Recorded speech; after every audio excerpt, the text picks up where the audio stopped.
എന്നെ ചാടിക്കുന്ന പോലെ തന്നെ പട്ടികളെയും.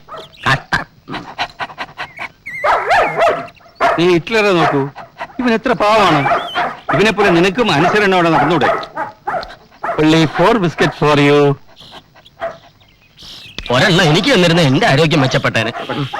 എക്സ്ക്യൂസ് മീ, സുസോളിന്റെ വയറിന് സുഖമില്ലാഞ്ഞിട്ടാണ് കേട്ടോ. അസുഖം മാറിയിട്ട് ഇറച്ചിയൊക്കെ തരാം. ഓക്കെ? ഈ പട്ടിമുറ്റത്ത് വന്നേ പിന്നെ ഇറച്ചി കണ്ട കാലം ഞാൻ മറന്നു. ഓ മൈ ഡിയർ ക്ലിയോപാട്ര, ഇന്നലെ രാത്രി ആന്റിബാർ തന്നിട്ട് വൈറ്റ് ചെയ്ത് പോയോ? അത് ദിവസം എനിക്ക് തരുന്നുണ്ടല്ലോ. വളയം പിടിക്കുമ്പോ വയറ്റിന്ന് പോകുന്ന ആരെങ്കിലും അറിയുന്നുണ്ടോ? ഞാൻ കണ്ട പ്രാന്താണ്. ആ പട്ടികളോട് കാണിക്കുന്ന സ്നേഹത്തിന്റെ 100 അംശം ഈ ഡ്രൈവറോട് കാണിച്ചാൽ മതിയായിരുന്നു. ഓമനക്കുട്ടാ, കുറയ്ക്കണ്ട, ദാ വരുന്നേ. ഇങ്ങനൊരു മനുഷ്യൻ. എന്താ സാർ? എന്താ സാർ? ഞാൻ കുറച്ച് കഴിയുമ്പോൾ ടിപ്പുവിനെ ഡോഗ് ഷോയ്ക്ക് പോകും. നീ നമ്മുടെ പട്ടികളെയൊക്കെ ഒന്ന് കുളിപ്പിച്ചേക്കണം. ഞാൻ പല പ്രാവശ്യമായി സാറിനോട് പറയുന്നു, പട്ടികളെ കുളിപ്പിക്കാനും ചിരിപ്പിക്കാനും കൂട് കഴുകാനും ഒക്കെ വേറെ ആരെങ്കിലും വെക്കണമെന്ന്. ഞാനൊരു ഡ്രൈവറല്ലേ സാർ? എനിക്ക് സമയമില്ലാത്തപ്പോൾ മാത്രമല്ലേ നിന്നെ ഈ കാര്യങ്ങളിൽ ഏൽപ്പിക്കാറുള്ളൂ. ഇനി സത്യം പറയാമല്ലോ സാറേ, ഈ പട്ടികളെന്ന് പറഞ്ഞാൽ എനിക്ക് അറപ്പും വെറുപ്പുമാണ്.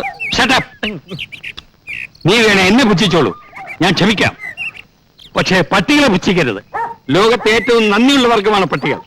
പക്ഷേ എല്ലാവരും പട്ടികളെ തരം താഴ്ന്ന ജീവികളായിട്ടാണ് കാണുന്നത്. പോണ പട്ടി മുതലാളി, എന്റെ പേര് നിന്റെ പട്ടി കിട്ടോ? ഞാൻ തൊഴിലാളിയാണ് എന്നൊക്കെ പറയുന്നത് ഈ തരം താഴ്ത്തലിന്റെ ഉദാഹരണങ്ങളാണ്. മനുഷ്യരെക്കാളേറെ പട്ടികളെ സ്നേഹിക്കുന്നത് കൊണ്ടാണ് നാട്ടുകാരെന്നെ പട്ടിമേനോൻ എന്ന് വിളിക്കുന്നത്. ആ വിളി കേൾക്കുന്നത് എനിക്ക് സന്തോഷമാണ്. ഒരു സുരകസ്നേഹിക്ക് കിട്ടുന്ന ഏറ്റവും വലിയ അംഗീകാരമാണ്.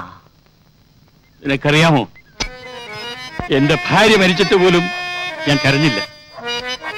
പക്ഷേ എന്റെ എലിസബത്ത് മരിച്ചപ്പോൾ ഞാൻ കരഞ്ഞു.